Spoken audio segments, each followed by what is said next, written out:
Professor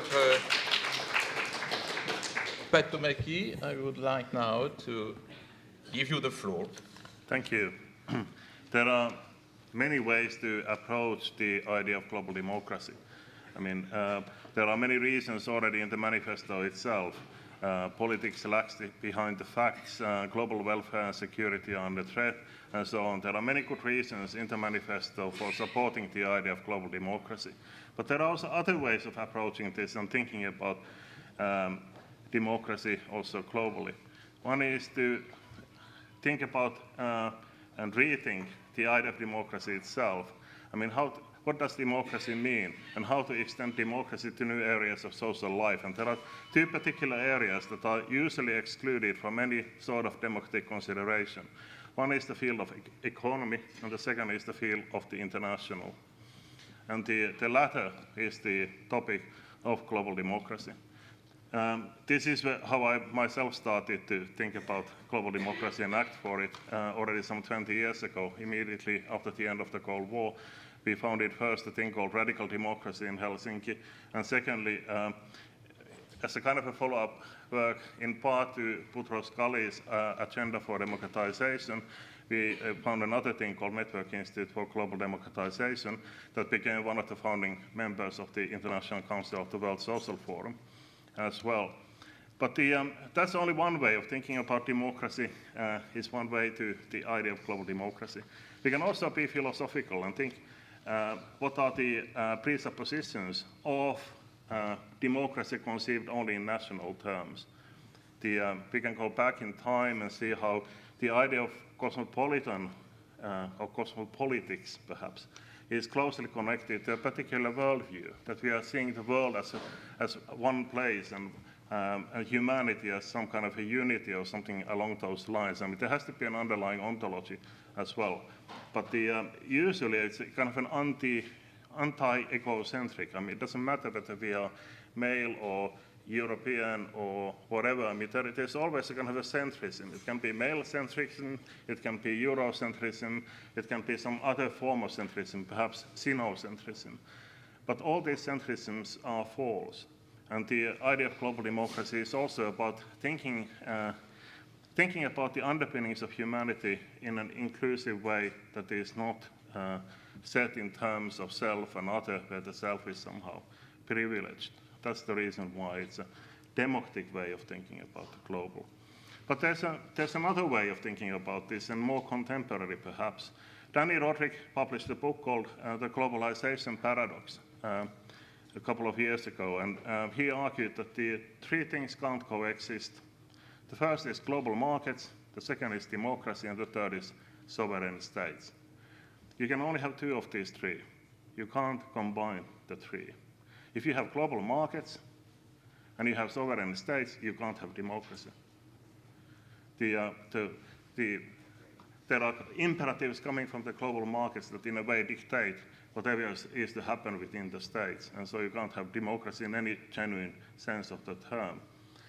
Alternatively, I mean, you have to give up global markets or globalization, then you can have sovereign states and democracy.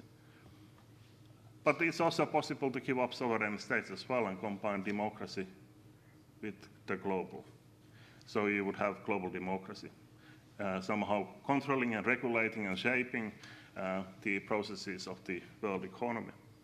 And that's my preferred solution to this globalization paradox. But it's not a preferred solution of Danny Roderick himself. But what is quite interesting is the way the mainstream press in the West has approached this idea and this argument of Danny Roderick. For instance, the Washington Post wrote in their review of this book that in a way giving into the idea that there's something wrong with the current form of globalization.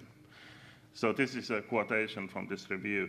What if most of the benefits of the free flow of goods and capital across borders have already been realized, and any gains from additional globalization will be outweighed by the additional costs in terms of unemployment, reduced wages, lost pensions, and depopulated communities? What if global markets, to be widely beneficial, require the kind of global governance structure that doesn't yet exist and that most people would oppose? What if it turns out that the countries that have benefited most from free market globalization are not those that have embraced it wholeheartedly, but those that have adopted parts of it selectively, which seems to have been the case with many of the Asian countries. Now, many people seem to be recognizing that there is a problem here, but what is then the solution? The favorite solution of Danny Roddick and many of these commentators of his idea and argument has been to slow down globalization, or what Danny Roddick calls the smart globalization. It's a smart version of globalization in a way of being more selective and in a way combining the best of all these three worlds, because you can't have them all simultaneously. He thinks that we can combine some parts of each of them.